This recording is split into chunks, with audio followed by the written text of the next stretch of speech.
¿Qué tal? Buenos días.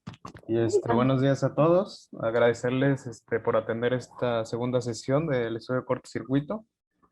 Pues aquí estaremos viendo más a detalle los resultados que me arroja el estudio, cómo evaluarlos, cuáles son las problemáticas que puedo tener y lo más importante de todo, las soluciones, ¿no?, que podemos ofrecer. Entonces, recapitulando un poquito, en la sesión uno del estudio de cortocircuito, pues ahí vimos cómo se comportan las fallas, cómo se originan las fallas, los tipos de fallas que existen, la simetría que se puede originar en el sistema, las consideraciones que hay que tener para hacer un modelado, entre otras cosas. Entonces, si quieren revisar ese webinar, al final de la presentación les estaremos compartiendo el link en donde pueden ver la grabación de la primera sesión, está en YouTube, me parece. Entonces, vamos comenzando con esta segunda sesión. Ok, entonces, antes de empezar, tenemos que considerar unos puntos importantes. Esto para la realización del estudio y que impactan directamente en la generación de los resultados. Ok, primero que nada, pues como ya les había comentado en la sesión pasada, el centro de carga tiene que solicitar los valores de cortocircuito en el punto de conexión o en su acometida a la compañía suministradora, que la mayoría de los casos para los centros de carga en media tensión es CFE, ¿no? Hay algunos que ya le compran energía a otro suministrador y pues si ese es el caso, tienen que solicitárselo pues, al suministrador de energía. Entonces, esto es importante que lo haga el representante legal de la empresa, ya que si lo hace un contratista o un tercero, una pues tiene que tener una carta poder para ir a solicitar esos valores ante la dependencia y otra es que tiene un costo adicional. Si no lo solicita directamente el cliente de esa compañía, normalmente les ponen un costo. A veces puede ser de 5,000, 6,000 pesos. Entonces, pues yo creo que para ahorrarse eso, pues es muy fácil, y lo mejor de todo es que nosotros les podemos apoyar en brindarles un formato de ejemplo para que ustedes solamente lo llenen y pues ya nada más lo firma prácticamente el representante legal y lo presenta ante SFE. Entonces, ese es un punto muy importante que deben de tener en cuenta. Para poder hacer el estudio de cortocircuito, primero que nada necesitamos el valor de corto en la cometida y eso te lo tiene que dar el suministrador. Y otra cosa muy importante que a veces no se discute antes de cotizar un estudio, o sea, a veces nada más nos envían los diagramas y nos dicen, ¿sabes qué? Cotízame el estudio. Ok, sí, te voy a cotizar el estudio, pero tengo que definir contigo el alcance que debe de tener ese estudio. Entonces, es una buena práctica antes de cotizar el estudio, hacer una reunión con el cliente y acordar el alcance que va a tener. Ahorita más adelante vamos a ver la importancia de definir el alcance y a qué me refiero con esto. Bueno, eso también va relacionado con lo del alcance, pero sí es muy importante que lo tengan en cuenta, la cantidad de motores que hay en determinado circuito o en un tablero en específico. En caso de que el alcance no considere el levantamiento muy a detalle de esos motores, sí se debe de considerar la aportación que estos generan. Entonces, para esto mismo sirve la reunión previa a la cotización de los estudios. Se revisa el diagrama unifilar, se revisan las áreas hasta donde va a llegar el estudio, cuántos motores hay ahí, cuántos tienen variador, cuántos no, cuál va a ser la aportación, etcétera. Todo esto es bien importante porque afecta directamente a los resultados. Y otra cosa muy importante que va muy de la mano con los dos puntos anteriores son los escenarios de operación. Esto es indispensable que se tome en cuenta, porque a veces tenemos, no sé, un tablero que tiene conectadas, no sé, 15 bombas de 10 HPs cada una. Y a veces, si el cliente no nos da la facilidad de tener esa reunión y todo, se considera el peor escenario, que es que las 15 bombas estén en operación al mismo tiempo. Y esto ya desde el punto de vista práctico, pues es poco viable. Normalmente tienen, no sé, 8 funcionando y las demás son de respaldo. O unas funcionan mientras las otras están descansando, etcétera. O sea, tienen diferentes periodos de funcionamiento, pero nunca están funcionando las 15. Y esto afecta directamente al nivel de falla que va a tener el tablero al que están conectados todas estas bombas. Porque si todos están conectados, todos van a aportar corriente de falla.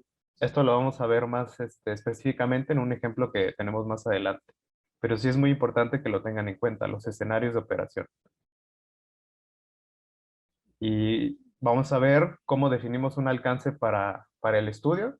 Primero que nada, ya les había comentado, pues necesitamos los diagramas unifilares actualizados de la planta. En caso de que no estén actualizados y que quieran que se vea toda la planta, pues el proceso sería primero actualizar los diagramas unifilares y ya después cotizas el estudio de cortocircuito. Eso es lo que les comentaba. Ahorita lo vamos a ver más, más gráficamente. También es importante conocer el nivel de carga al que operan los motores o las cargas conectadas a determinado tablero. Hay veces que, no sé, tenemos un motor o un compresor de gran capacidad que es de 200 HP, pero en realidad nunca funciona al 100%, funciona un 50-60%.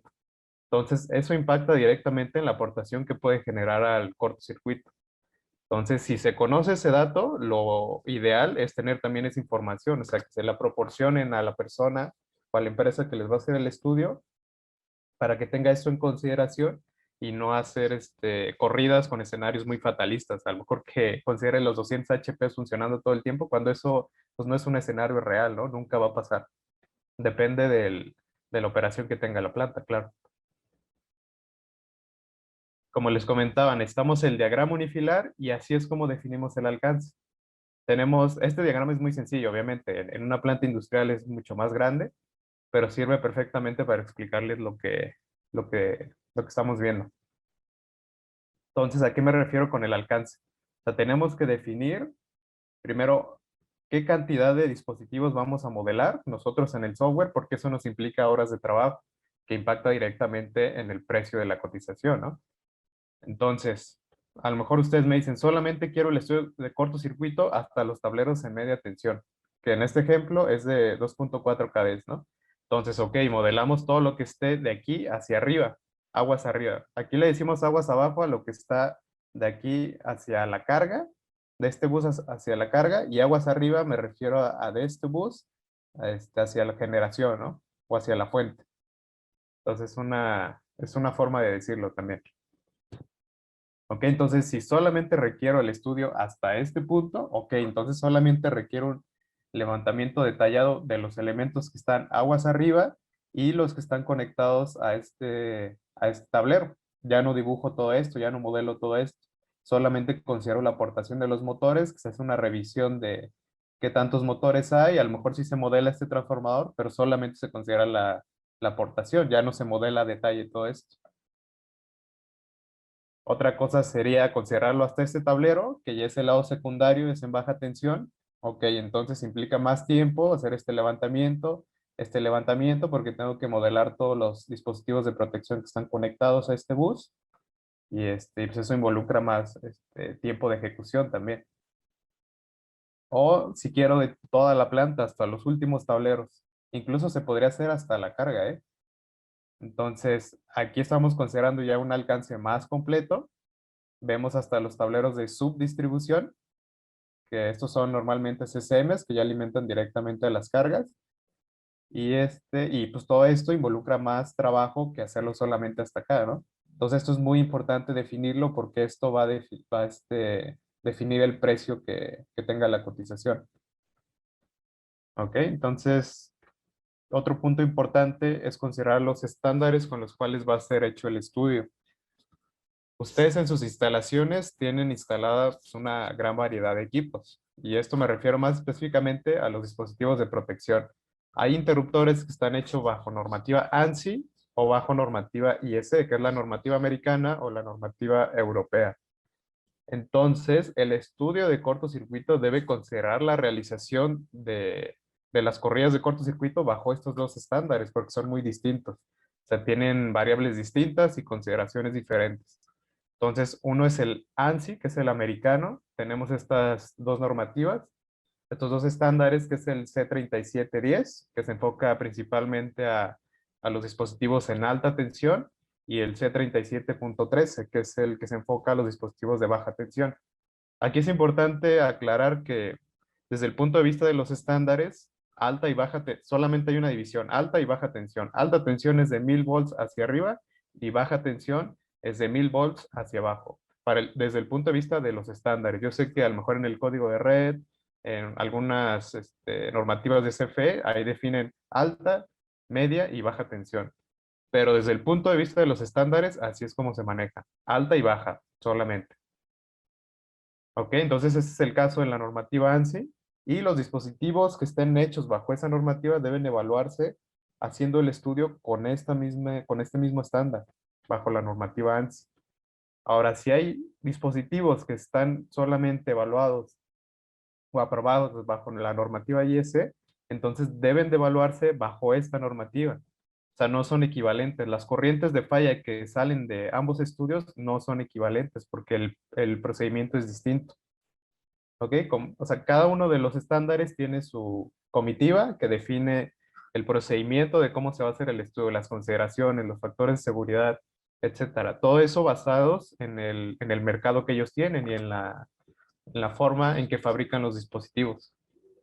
¿Ok? Entonces, hay dispositivos que están dados de alta con normativa ANSI y con normativa IS, entonces eso se pueden evaluar de las dos formas. Pero hay algunos dispositivos, yo me he encontrado algunos ABB que solamente están aprobados bajo normativa europea, bajo normativa IS. Hay algunos que ya están con normativa ANSI o americana, pero esos que no están con normativa americana y imaginándonos que se hace el estudio bajo la normativa ANSI. Entonces, todos esos dispositivos que sean IS no se van a evaluar en ese estudio porque no son ANSI, son IS. Entonces, esto es muy importante que lo tengan en cuenta porque quien les cotiza el estudio tiene que ofrecerles estas dos opciones. Ok, entonces ya vamos a entrar un poquito más en lo que es la protección de la instalación. Esto es importante verlo porque de los resultados que tenemos de los estudios nos va a servir para saber qué protecciones debemos de tener. Entonces, ¿qué tomamos en cuenta para dimensionar los equipos de protección? Entonces, estos son los puntos principales que tomamos en cuenta normalmente, o a lo mejor que el ingeniero de mantenimiento que está en la planta es lo que revisa para seleccionar un interruptor. Primero que nada, la corriente nominal de la máquina, ¿no? Para saber de cuánto tiene que ser mi interruptor. Normalmente le ponen un factor de 2.5, que es el más fatalista, pero casi siempre se usa de 2 o de 1.8. ¿Ok? La corriente de arranque de la máquina, obviamente para que no se nos vaya a disparar. El tamaño del transformador, en caso de que estemos seleccionando un interruptor, un fusible o alguna protección para el transformador. El tipo de arranque de motor, a lo mejor si es a tensión reducida, no va a jalar tanta corriente al arranque.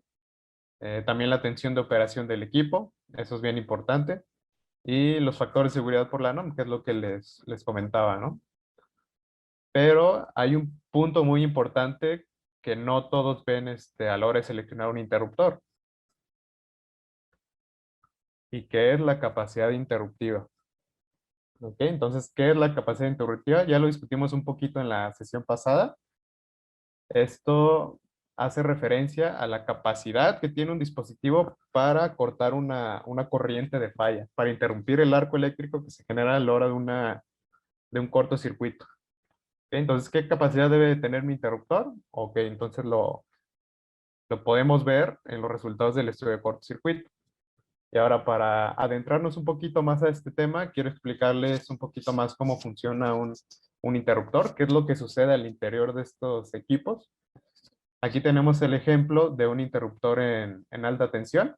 Estos de esos interruptores tipo verticales que tiene un contacto móvil y uno fijo. Pero este de hecho es un interruptor que está en gas SF6 para ayudar a cortar el arco eléctrico, que es lo que se ve aquí en azul, ¿no? Pero aquí se ve muy claramente cómo se genera el arco eléctrico y cómo se corta. Y esto es bien importante porque cada vez que un interruptor abre una corriente de falla, se genera un desgaste en los contactos de este. ¿Ok? Un desgaste que disminuye la vida útil de estos interruptores. Y muchas veces se tiene la creencia de que, no, pues tengo un interruptor y lo puedo cerrar y abrir las veces que quiera. Y no es así. Obviamente, tiene estas ventajas por encima del fusible. El fusible, si se quema, pues ya abrió y lo tienes que cambiar e instalar uno nuevo. Y el interruptor abre y lo puedes volver a cerrar. Sí, tiene la capacidad adecuada. Ok, entonces vamos a ver rápidamente cómo opera un interruptor y qué es lo que pasa a la hora de liberar una falla. Entonces ahí empieza a abrir el interruptor, se genera el arco eléctrico. En este caso se ve que el gas se pone de color verde, que quiere decir que está haciendo reacción con el arco eléctrico, está ayudando a cortar esa energía y se abre el interruptor. ¿Ok? Pero entonces, en el momento en el que está este arco eléctrico sucediendo al interior del mecanismo del interruptor, se generan muchísimos calentamientos y se genera un desgaste inevitable en estos contactos. Entonces es bien importante tener en cuenta eso. Si un interruptor no tiene la capacidad de cortar este arco que vemos aquí, puede explotar y aporta más al problema. En lugar de solucionar el problema, que es liberar la falla, explota y genera afectaciones colaterales, a lo mejor el tablero se incendia, etcétera. A lo mejor estoy siendo muy fatalista, pero sí ha pasado. Hay veces que han tenido accidentes muy graves en plantas por el simple hecho de que un interruptor no cuenta con la capacidad. Y mucho más si son industrias papeleras, por ejemplo. Si hacen papel, cualquier chispita incendia toda la planta. Entonces, sí es muy importante que tengan en cuenta este parámetro, la capacidad interruptiva. ¿Ok? Entonces, el principio de funcionamiento pues, es muy parecido para los interruptores de caja moldeada o en baja tensión. Tienen sus dos contactos y a la hora de que se separan, eliminan la corriente que circula. Y eso es lo que les comentaba. ¿Qué experimenta un dispositivo de protección al momento de una falla? Esfuerzos térmicos, calentamiento excesivo, obviamente por el arco que se genera y la energía que se libera. Esfuerzos mecánicos en los elementos que lo componen. A veces si la falla es muy grande puede generar deformaciones mecánicas en las barras o en los mismos contactos, en las barras de los tableros, por ejemplo. O en los cables, a veces se ve que hasta se mueven como si fueran viboritas, debido a los esfuerzos mecánicos que se presentan a la hora de una falla. Y lo que les comentaba, el desgaste inevitable de los contactos del interruptor. Y pues, que esto repercute directamente en la vida útil de este equipo. Y aquí les pongo el ejemplo del número de operaciones versus el nivel de corriente de un interruptor en media tensión.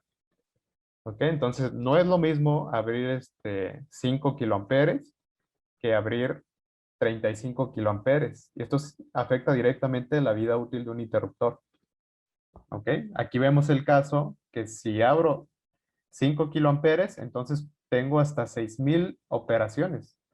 O sea, puedo operarlo 6,000 veces si abro este nivel de corriente. Pero ¿qué pasa? Si abro 35,000 amperes, entonces solamente puedo operarlo 70 veces. Y esto porque el desgaste que me va a generar este nivel de corriente es muy distinto al que me genera este. Obviamente aquí se libera mucha más energía, se desgasta más el interruptor, está sometido a más calentamientos, a más esfuerzos mecánicos y obviamente su vida útil se degrada. Entonces, esta curva es muy importante, principalmente para los interruptores que tengan instalados en la cometida, en media tensión, en alta tensión. Y esto hay una curva también característica para los interruptores de caja moldeada o los interruptores en baja tensión con unidad de disparo. ¿Ok? Pero sí es muy importante tener en cuenta esto. ¿Y cómo puedo tener un registro de mi número de operaciones en el caso de interruptores en media y alta tensión? Pues para eso existe ya la tecnología de los relevadores de protección que están sensando cuando el interruptor está cerrado, la corriente que falla, que pasa, perdón, al momento de una falla, y esto pues, calcula una vida útil del interruptor, ¿no? Te permite tener un control de qué tan desgastado está mi interruptor, programar paros preventivos, mantenimientos correctivos, etcétera. Entonces, es algo que yo he visto en muy pocas plantas, o sea, que tengan correctamente configurado su relevador de protección en conjunto con todo su control y su interruptor de potencia. Y a muchas empresas les ha salvado muchas veces de que se queme un transformador, por ejemplo, o que el interruptor se dañe. Ok, entonces aquí repasando un poquito lo que vimos en la sesión pasada, la forma de la onda de corriente al momento de presentarse una falla es de este tipo. Al principio el valor es mucho más alto. Aquí es donde se tienen los esfuerzos máximos. Entonces el interruptor tiene que ser capaz de soportar este escenario. Desde el punto de vista del interruptor, se piensa que este va a abrir de forma instantánea. ¿Ok? Entonces es por eso que estos valores de corriente se toman en cuenta para calcular el nivel de corriente que debe tener un interruptor, ¿no? Entonces, también no es lo mismo abrir en este punto que abrir más adelante, ¿no? Y pues como comentábamos, esta simetría que vemos en la onda es causada por las reactancias inductivas principalmente, que es lo que hay más en la red. Entonces, ahora con la apertura del mercado eléctrico y con la entrada de la generación distribuida, tenemos centrales eólicas, centrales fotovoltaicas, y muchos tipos de generación que meten más reactancia inductiva a la red. Entonces ya no nada más SFE, ya también son todas esas centrales. Y por eso aquí otra vez recalco la importancia de tener actualizado el valor de cortocircuito en su acometida. O sea, cada año entran varias plantas en operación, que eso afecta directamente al nivel de cortocircuito que hay en la red, ¿ok? Y que les afecta directamente a los centros de carga que están conectados a esa red, ¿ok? Entonces, hay veces que me dicen, no, pues ¿sabes qué? Yo tengo el valor y me lo entregó CFE hace 2 años. Y pues con eso podemos hacer el estudio, ¿no? Sí se puede hacer, pero no es un escenario realista y no es lo correcto. Porque puede ser que haya habido modificaciones en la topología de la red, que el nivel de cortocircuito haya aumentado por esto mismo que les comento, o incluso puede ser que se haya reducido este nivel de cortocircuito. ¿Ok? Entonces sí es bien importante tener ese valor actualizado. Lo recomendado es actualizarlo cada año y hacer una actualización de su estudio cada año para evaluar que estén cumpliendo todos los años, ¿no? Y sobre todo que sus dispositivos tengan la capacidad todo el tiempo de cortar una corriente de falla. ¿Ok? Eso es lo que les comentaba, es el peor de los casos. Aquí se cuenta la aportación del sistema, la aportación de los motores, de los generadores de emergencia en caso de que estén conectados y la componente de corriente directa, que eso ya habíamos visto por qué se genera, por los componentes inductivos y capacitivos que hay en el sistema, que almacenan energía en forma de campo magnético y campo eléctrico, que al haber una falla se libera por un breve periodo de tiempo y que genera una simetría en mi onda de corriente. Ok, entonces aquí también me puse un ejemplo del cálculo de la falla tomando en cuenta la relación X sobre R. Esta relación es bien importante tomarla en cuenta y por eso el énfasis de hacer un buen levantamiento y de definir bien un alcance, porque todas estas reactancias que hay en el sistema van a afectar directamente a cómo se comporta la onda de corriente al momento de una falla. No es lo mismo tener una relación X sobre R de 50 que una relación de 5. Aquí vemos cómo el desplazamiento es más severo, dura más, y pues mis equipos tienen que estar dimensionados para estos valores. Aquí el valor de corriente pico es de 485 amperes. Y aquí el valor pico de corriente son de 338,8 amperes. 388 amperes, perdón. ¿Ok? Entonces, sí es muy importante tener esto en cuenta. Y volvemos a lo mismo. Aquí la importancia de hacer los estudios con un software especializado, con gente capacitada que pueda hacer un levantamiento a detalle, que modele los equipos, los elementos presentes en mi red, como deben de ser para considerar todos estos valores. ¿Ok? Eso es lo que comentamos. Todos los dispositivos que tengamos instalados en nuestro sistema eléctrico deben tener esta capacidad de mitigar el arco eléctrico, ¿no? De cortar la falla para garantizar la protección de mis cargas y sobre todo la continuidad del servicio, o sea, que pueda cerrar ese interruptor después de que liberó la falla. Bueno, ya después de que haya identificado qué fue la falla, que lo pueda cerrar sin problema, sin miedo a que a la hora de cerrarlo me genere más problemas. ¿Ok? Entonces, ¿cómo sé qué capacidad necesito en un nodo específico? Pues con el estudio de cortocircuito. ¿Ok? Se pueden hacer aproximaciones con el método de bus infinito para más o menos saber cuánto es el nivel que tienes de falla en un tablero o en un transformador, etcétera, pero no es un método exacto, es solamente para aproximaciones.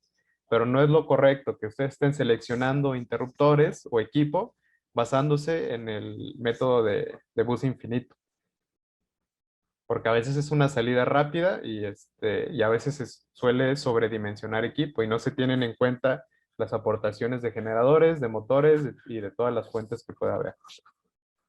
¿Ok? Entonces es bien importante el estudio de cortocircuito, tener un estudio actualizado para nuestra planta. ¿Ok? Y aquí pongo el ejemplo de un interruptor de caja moldeada. ¿Cómo puedo saber yo la capacidad interruptiva que tienen mis equipos? Pues viendo el modelo de este interruptor. Y de hecho te lo dice también ahí en su placa de datos. Aquí lo vemos más de cerca. Aquí me dice una tensión de operación. Inclusive puedo operar en directo también y me da un valor de corriente en directa. Entonces, para 240 volts de corriente alterna, tengo 25 kiloamperes. O sea, el interruptor puede cortar hasta 25 kiloamperes, 25,000 amperes. ¿Ok? Para 480, 18 y para 600, 14, ¿no? Obviamente, esto no considera algunos niveles de tensión. Por ejemplo, en 440, entonces sería un valor intermedio entre estos dos, ¿no? Que esto, o sea, esas consideraciones y esos factores de corrección nos los da el software. A través de un software especializado podemos tener estos factores de corrección en caso de que mi interruptor no esté conectado a 480, que esté en 440, ok, entonces tenemos un factor de corrección que me dice cuántos kiloamperes soporta, ¿no? Entonces puede soportar a lo mejor un poquito más, no sé, 20 kiloamperes. ¿Ok? Entonces, bien importante hacer esa evaluación con un software especializado. Y esto es lo que les comentaba. Aquí viene la normativa bajo la que está hecho y de hecho aquí ponen las dos normativas. Esta es la IEC, la que está abajo, y arriba tenemos la ANSI o la americana, ¿no? Que es la NEMA, la UL, la NOM. Es bien importante que si en caso de que este dispositivo no tuviera esta normativa, pues se tiene que evaluar solamente con ANSI. Y si fuera el otro caso que no estuviera aprobado bajo la normativa americana, pues se tiene que hacer con este procedimiento, con este estándar. ¿Ok? Y este análisis debe ser igualmente realizado para fusibles. Los fusibles también tienen una capacidad interruptiva, una corriente nominal, tiene una corriente mínima de operación, interruptores de potencia, transformadores, los cables también es bien importante revisarlos. Y hasta los transformadores de instrumento, porque estos al momento de una falla pueden saturarse y pueden generar errores de medición, errores en la operación de las protecciones. Y los restauradores también. O sea, todos estos dispositivos deben evaluarse bajo la misma metodología. Aquí tenemos el caso de los cables. Es bien importante revisar en base a los resultados que tenemos en el estudio de cortocircuito. Por ejemplo, aquí hay una fórmula que sirve para calcular el área mínima que debe tener un conductor para soportar cierto nivel de corriente. Pues esto es bien importante, tener este valor, la corriente de cortocircuito. Entonces, ¿cómo calculo el área mínima de un conductor si no sé esta corriente, ¿no? Porque muchas veces solamente se calculan con las capacidades nominales de la máquina, por ejemplo. Y a veces están muy cortos esos interruptores. Lo correcto es que estén levemente sobredimensionados. Pero esto se hace porque también se revisa el nivel de cortocircuito que tenemos en esos nodos y entonces ya se puede seleccionar un buen conductor para que no me vaya a generar daños en el aislamiento si se presenta una falla. Y también es bien importante revisar las curvas de daño de los transformadores, que de hecho el estudio de cortocircuito, como ya lo habíamos comentado, es la primera parte para empezar a revisar las protecciones. Ya lo que sigue de este estudio es el estudio de coordinación de protecciones, que toma como referencia las fallas que obtenemos del estudio de cortocircuito. ¿Ok? Entonces tenemos que tener en cuenta la curva de daño frecuente, curva de daño infrecuente, ahorita la vamos a ver más adelante de forma gráfica. También es bien importante hacer el análisis del desplazamiento de las curvas de protección. Aquí se genera un desplazamiento en esas curvas que lo vemos normalmente en las hojas de coordinación de protecciones, que esto me brinda protección desde alta tensión en caso de que tengamos una falla en baja tensión. Porque una falla en baja tensión para un transformador delta estrella se ve como una falla entre dos fases del lado de alta tensión. Entonces es bien importante hacer este análisis en base a las fallas que tenemos con estas curvas que tenemos para los transformadores, que estas no las da el fabricante, obviamente. Los límites de daño térmico y el límite del daño mecánico. Ahorita lo vamos a ver más de forma más gráfica. También es bien importante modelar la curva de daño de los conductores. ¿Ok? Entonces aquí tenemos una gráfica que nos muestra las curvas de operación de las protecciones y las curvas de daño de mis dispositivos o de los elementos que tengo en la red. Esta que dice TR1, que es una curva azul, es la curva de daño del transformador de potencia. ¿Ok? Entonces vean la importancia. En el eje de las X tenemos el nivel de corriente y en el eje de las Y tenemos el tiempo que dura la falla, ¿no? Entonces, es bien importante después, cuando hacemos un estudio de coordinación de protecciones, saber cuál es el nivel de falla, que es este que tengo aquí, esta flechita negra. ¿Ok? Entonces, en caso de que esta falla se mantenga durante este tiempo, ya le llega a la curva de daño de mi transformador. ¿Ok? Que esta parte de aquí es la curva de daño mecánico del transformador y esta es la curva de daño térmico. ¿Ok? Bueno, la parte de la curva. Aquí es daño térmico y de aquí en adelante es daño mecánico. ¿Ok? Y eso es lo que les comentaba, el desplazamiento que tenemos de la curva de daño del transformador para protegerlo desde alta tensión. ¿Ok? Pero aquí lo que quiero que les quede bien claro es que se tiene que hacer esta revisión. Y estas corrientes que calculamos en el estudio nos sirven para conocer los niveles de falla que vamos a tener. Estas son las curvas de daño de los conductores también. Vean aquí como la curva de daño que está en el conductor del lado de baja tensión está mucho más abajo que la curva de daño del conductor de alta tensión. Esto puede ser a una mala selección de los conductores, por ejemplo. De hecho, acá arriba vemos también la ampacidad de los conductores.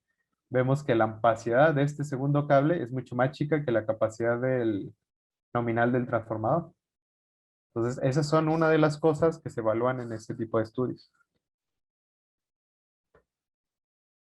Lo que comentábamos, la curva de daño del transformador. ¿Ok? Entonces, los valores entregados en el estudio deberán usarse para definir valores de diseño. Y estos son algunos ejemplos de para qué nos pueden servir estos resultados que nos entrega el estudio de cortocircuito. Primero, el cálculo de alimentadores principales, calibre, número de conductores y tipo de aislamiento, sobre todo. Más importante, el calibre. ¿De qué tamaño tiene que ser mi conductor para que me soporte pues, la corriente nominal que vamos a tener en ese circuito y para que me soporte las fallas por cortocircuito? ¿Ok? También es bien importante para el dimensionamiento de los conductores para la malla de tierra. Y esto he visto que lo usan muy poco y lo correcto es tener la corriente de falla monofásica para poder dimensionar estos conductores que van a ser dedicados a la malla de tierra. A veces ponemos un conductor muy delgado y a la hora de que se presenta un cortocircuito, pues estos conductores se generan daño en estos conductores usados para las mallas de tierra. Entonces, es bien importante, después del estudio, en la parte de conclusiones, saber cuánto es nuestro nivel de falla monofásica y ver cómo podemos limitar esa falla. Una de las soluciones es poner resistencia a la hora de aterrizar los transformadores, porque eso limita la falla monofásica. ¿Ok? Lo cual me impacta directamente en el tamaño de conductores que voy a tener para la malla de tierra. ¿Ok? Entonces es un análisis muy importante que se debe hacer y que de hecho se los piden mucho para la evaluación del cumplimiento. ¿Ok? Y lo que comentábamos, los valores que me entrega este estudio son esenciales para realizar una correcta coordinación de protecciones, que es el estudio que sigue y que es parte de un círculo de seguridad, que lo vamos a ver al final de la presentación. ¿Ok? También son súper importantes para realizar un análisis de riesgo por arco eléctrico. Más adelante vamos a tener unas sesiones que es de arco eléctrico, donde les explicamos qué es el arco eléctrico, cuáles son los datos que necesitamos para hacer este estudio. Pero es bien importante saber que para el estudio de arco eléctrico, lo que nos da el nivel de corriente que que va a haber al momento de una falla es el estudio de cortocircuito. Con este estudio lo determinamos. ¿Y cuánto tiempo va a estar esa falla? Es el estudio de coordinación de protecciones. Entonces, estos dos estudios se combinan para saber la energía incidente que vamos a tener al momento de una falla y en caso de que se presente un arco eléctrico, ¿no? Y de esto sale las recomendaciones de PP para operar un equipo energizado. Se ponen etiquetas en los tableros, lo cual es directamente seguridad para los operadores y seguridad para las instalaciones. ¿Ok? Lo que comentamos, la selección correcta de los interruptores en base a la capacidad que deben de tener, que es la capacidad interruptiva, tamaño y clase de los transformadores de instrumento. Este análisis se tiene que hacer igual en caso de que tengamos protección a través de relevadores que necesitan de un transformador de corriente y a lo mejor transformadores de potencial en caso de que tengamos protecciones por tensión. Pero sí es bien importante saber cuál es el nivel de cortocircuito que voy a tener para saber si mi TC no se va a saturar, si no me va a generar errores de medición y por ende errores en la operación de mis protecciones. Entonces sí es bien importante incluir este análisis en el estudio de cortocircuito. ¿Okay? Entonces aquí tenemos otro ejemplo de una curva de coordinación. ¿Qué pasaría si no hago mi estudio de coordinación de protecciones y si no hago mi estudio de cortocircuito? A lo mejor no conozco el nivel de falla que tengo en mi planta y ya estoy ajustando mis dispositivos de protección, ¿no? Aquí se muestra con una flecha negra el nivel real que tienen de cortocircuito y pues aquí vemos que este interruptor sí alcanza a ver la falla, ¿no? Pero, ¿qué pasaría si no tengo mi estudio de cortocircuito y en realidad mi falla está en este punto? Que es la falla más severa, la trifásica. ¿Ok? Entonces, si tengo este escenario, entonces este interruptor que tengo a lo mejor está muy bonito y muy completo y tiene su unidad de disparo y tiene mucho rango de ajustes, pero si no hice mi estudio de cortocircuito, no puedo saber cómo voy a ajustar ese interruptor. Porque si tiene este ajuste, nunca va a haber la falla o va a operar hasta este tiempo. ¿Ok? En este caso, el elemento instantáneo del interruptor, que es el que lo manda a abrir lo más rápido posible, no operaría. O sea, se esperaría un tiempo para que el interruptor libere la falla, que es este que vemos aquí. ¿Ok? Entonces, para este nivel de corriente, en caso de que tengamos este nivel de corriente, se espera este tiempo y la falla máxima que tengo en este circuito dura 2 segundos, que 2 segundos desde el punto de vista de protecciones es una eternidad. ¿Ok? Genera calentamientos excesivos en conductores y puede generar pues, daños muy severos en los elementos que tengo instalados. ¿Ok? Entonces, con esto se ejemplifica la importancia de conocer los niveles de falla en nuestros nodos para poder ajustar nuestras protecciones. Primero, seleccionar nuestras protecciones, que es lo que comentábamos, capacidad interruptiva, y luego para poderlas ajustar correctamente. Ok, y ya pasando un poquito más a lo que son los resultados del estudio, ¿cómo veo los valores de corriente para las diferentes fallas? Entonces, los tiempos que me tiene que reportar un estudio de cortocircuito son tiempos momentáneos, que es medio ciclo, es el peor escenario, el mayor nivel de corriente que puede presentarse al momento de una falla. El tiempo interruptivo se le llama, que es cuando la mayoría de las protecciones abren, que es 4 ciclos. Bueno, de medio ciclo a 4 ciclos y en estado estable, que es más que nada informativo para saber cómo se va a comportar mi red en caso de que una falla perdure más de 30 ciclos, que es cuando ya no tengo la aportación de los motores. ¿Ok? Es lo que comentamos, los valores máximos de la falla, los valores durante la apertura de las protecciones, la mayoría de las protecciones, y corriente de falla sin aportación de las máquinas rotatorias, que es lo que comentábamos. ¿Ok? Entonces, ¿cuáles son las fallas que se deben de reportar? La falla trifásica, que lo vimos en la sesión pasada, falla línea-tierra, falla línea-línea y hasta la falla línea-línea a tierra también. Cada una de estas fallas o de estos valores tiene una aplicación diferente. Es lo que les comentaba, el ejemplo más sencillo para la falla de línea-tierra se usa para el cálculo de los conductores para la malla de tierra, por ejemplo. La falla trifásica se usa para dimensionar los dispositivos de protección porque se tiene que ver el peor escenario, por ejemplo. Entonces, como las vemos en nuestro reporte, los vamos a ver mostradas de esta forma. ¿Ok? Que aquí es donde vemos el nombre del bus y el tipo de falla. En este caso es para medio ciclo. ¿Ok? Entonces tenemos la falla trifásica, línea tierra, línea línea y línea línea tierra.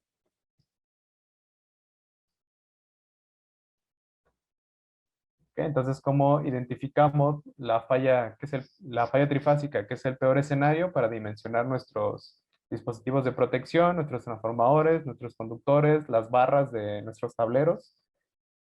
¿Ok? Entonces tenemos que ver el peor escenario nuevamente, que es el de medio ciclo, los tiempos de falla momentáneos, se les dice también. Y aquí tenemos la magnitud de la corriente de falla que voy a tener. Aquí los resultados me los da en valores reales e imaginarios, que es la forma cuadrática de representar el vector, ¿no? Pero lo importante es tomar en cuenta la magnitud, el nivel de corriente que voy a tener. ¿Ok? Para el caso de línea tierra, pues tenemos aquí la siguiente columna. Esta es la magnitud que voy a tener al momento de una falla. Esto es en kiloamperes, cabe recalcar. Entonces, para una falla trifásica en la cometida, en 34.5 kV, voy a tener un valor de corriente de falla de 3.76 kiloamperes, 3.762 amperes. ¿Ok? Para la falla de línea tierra voy a tener 3.6 prácticamente kiloamperes, 3.598 amperes. ¿Ok? Bueno, esto es para identificar a qué bus está haciendo referencia a ese nivel de falla.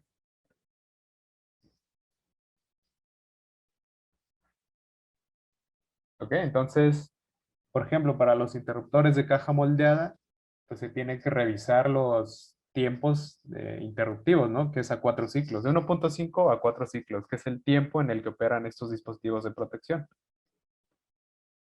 ¿Ok? Pues lo mismo, aquí el peor de los casos, identificamos el nivel de falla para la falla trifásica, para la falla monofásica,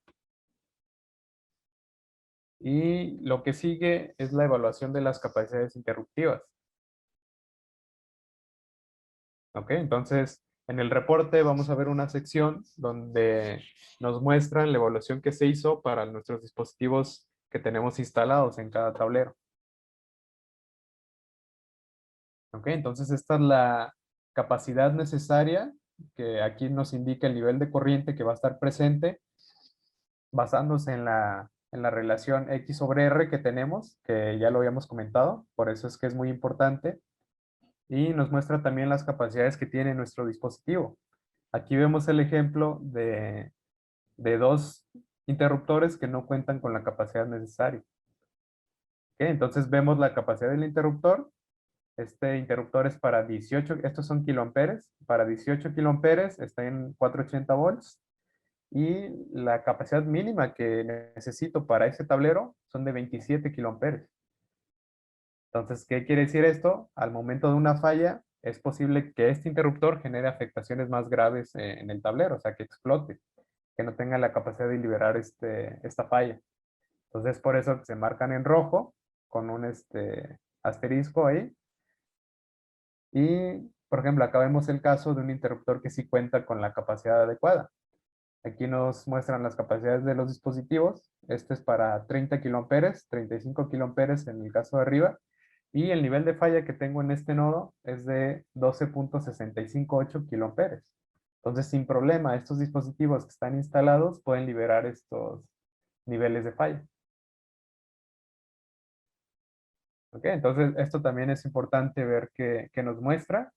Aquí nos hace referencia al bus al que está conectado, el nivel de tensión en el que está operando ese bus, ese tablero. Y también es bien importante que cuando les entregan un estudio de cortocircuito, les entreguen un diagrama de referencia, ¿ok? Para poder identificar estas protecciones. ¿Ok? Entonces, el ID de este interruptor es este, P extractor, por ejemplo. Y el tipo de este interruptor es uno de caja moldeada. ¿Ok? Así es como se lee. Entonces, esta parte es muy importante para identificar los dispositivos que sí cumplen y los que no cumplen. ¿Ok? Aquí es donde les pongo la importancia de considerar los escenarios de operación.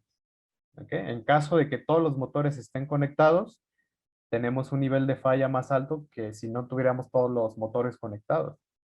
¿Ok? Entonces aquí tenemos 25.661 amperes y aquí tenemos 25.205 amperes.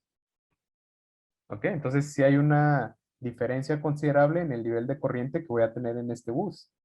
Entonces, si estoy en el proceso de diseño, antes de comprar todo y antes de instalar todo, pues tengo que considerar esto, cuáles van a ser mis escenarios normales de operación para saber la capacidad que van a tener mis tableros.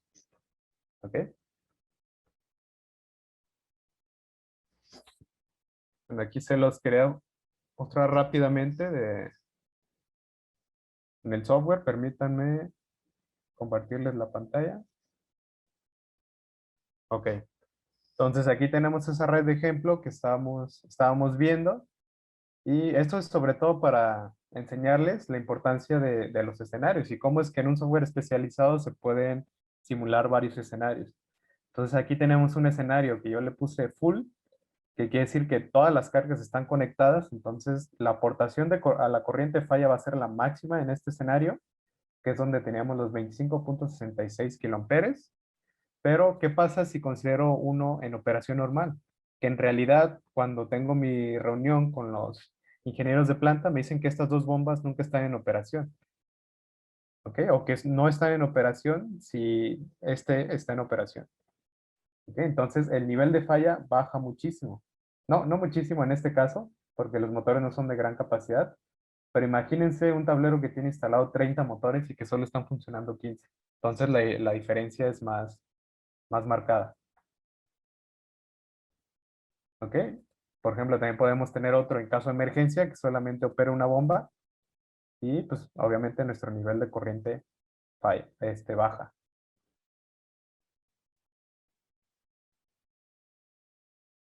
¿Ok? Entonces volvemos a la presentación. Y ahora ya para finalizar, ¿cuáles son los beneficios que tengo a la hora de hacer un estudio? Entonces, primero que nada, ya tengo un modelado de la red, que es una base muy fuerte para planear expansiones, modificaciones, a lo mejor agregar nuevas cargas, hacer nuevos análisis, etcétera. Entonces ya tener un modelado de mi red en un software especializado me da una ventaja muy grande para poder planear la expansión de mi planta. ¿Ok? Y obviamente el conocimiento de los peores escenarios que puedo tener y así poder prepararme. Obviamente lo que vimos nos permite dimensionar equipos adecuadamente y garantizo la seguridad de mis instalaciones y mi personal operativo. Evito pérdidas económicas por fallas inesperadas, desastres no controlados, que es lo que vimos en caso de no tener la capacidad interruptiva adecuada. Ahora con el nuevo código de red nos ayuda el cumplimiento, porque esto indirectamente en un apartado en el código de red nos pide tener un estudio de cortocircuito actualizado. ¿Ok? Y pues obviamente estamos preparados para exigencias de diferentes identidades. Esto más que nada para por ejemplo, en la NOM 01, en la nueva versión que viene, ya nos pide el estudio de cortocircuito. Ok, ya por último, lo que les comentaba, todo esto forma parte de un círculo de seguridad y continuidad, que parte principalmente del estudio de cortocircuito y la verificación de capacidades interruptivas. ¿Ok? Entonces, este es el primer paso para ayudar a mi planta, a mi centro de carga, que tenga un buen nivel de seguridad y continuidad, sobre todo. O sea, no parar de producir por una falla no controlada. ¿Ok? Ya después de eso pasamos a la coordinación de protecciones, que son las sesiones futuras que tenemos, que es el riesgo por arco eléctrico, que es también una parte muy importante, más enfocada a la parte de seguridad de las instalaciones y del personal. El flujo de potencias también, que me permite conocer el estado normal de operación en mi planta, cómo se comportan mis cargas, etcétera. Va muy relacionado con la eficiencia que tengo en la planta. Calidad de potencia también, eso es bien importante tenerlo en cuenta. Y estabilidad transitoria, esto más aplicable para centrales generadoras, ¿no? Pero lo importante, o lo que quiero que les quede bien claro, es que el estudio de cortocircuito es el primer paso para tener una planta segura y sobre todo que tenga continuidad, ¿ok? Que no quede fuera de operación por una falla que no estuvo controlada, ¿ok? Entonces, eso es todo por esta sesión y yo creo que damos un espacio para dudas, para preguntas que tengan.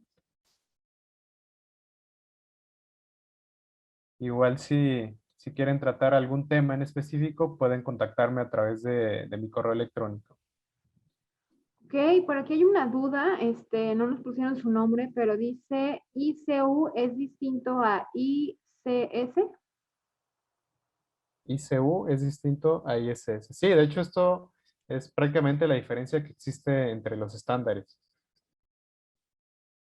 ¿Ok? Entonces es lo que veíamos, o sea, no son equivalentes. El nivel de corriente que me da hacer el análisis de estudio de cortocircuito bajo la normativa IEC es diferente a los niveles que me va a dar bajo la normativa ANSI.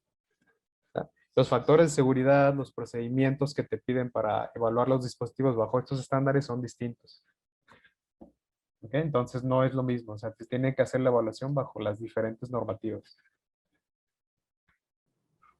No, pues nuevamente agradecer a todos por su asistencia a esta segunda sesión del estudio de cortocircuito y los esperamos en las futuras sesiones. Lo importante es que todos conozcan todo este proceso de los estudios eléctricos, y sobre todo que si tienen alguna duda o si necesitan algo en algún proyecto que los apoyemos, pues estamos a sus órdenes. Pueden contactarnos a través del correo o con cualquiera de nuestros compañeros sin problema. Gracias, hasta luego, buen día.